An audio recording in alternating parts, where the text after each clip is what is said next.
परभणी, नांदेड, गंगाखेड या भागातून परमपूजनीय परमहंत श्री बाबुळगावकर बाबा यांचं या ठिकाणी आगमन झालं आहे।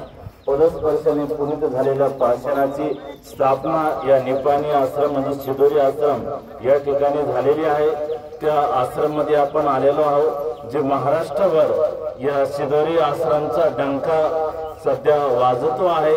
आपल्या परिसरामध्ये त्यांच्या विविध गावांना शिदोरी आश्रमच्या चातुर्मासाच्या निमित्ताने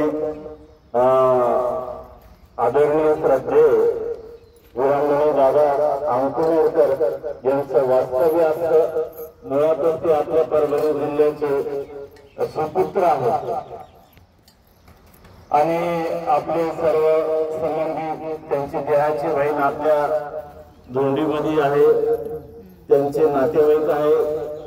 महत्वाचं म्हणजे धर्माचं नातं महत्वाचं आहे। एक देव एक भगवंता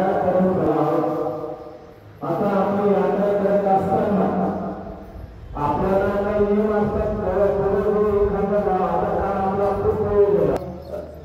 पंचायत सोडला ते जर लवकर आपण केला तर तुम्हाला मधातलं स्थान महिना होतं। महत्वाचं स्थान जो महाद आयुष्याचा शेवटचा ज्या ठिकाणी देवतेने ठेवला असं नवगाव ते तीर्थ आपलं झालं असतं। म्हणजे आमची कमी वेळामध्ये कमी वेळ आणि सोंग जास्त करावं लागतात। श्री चक्रधर स्वामी की जय।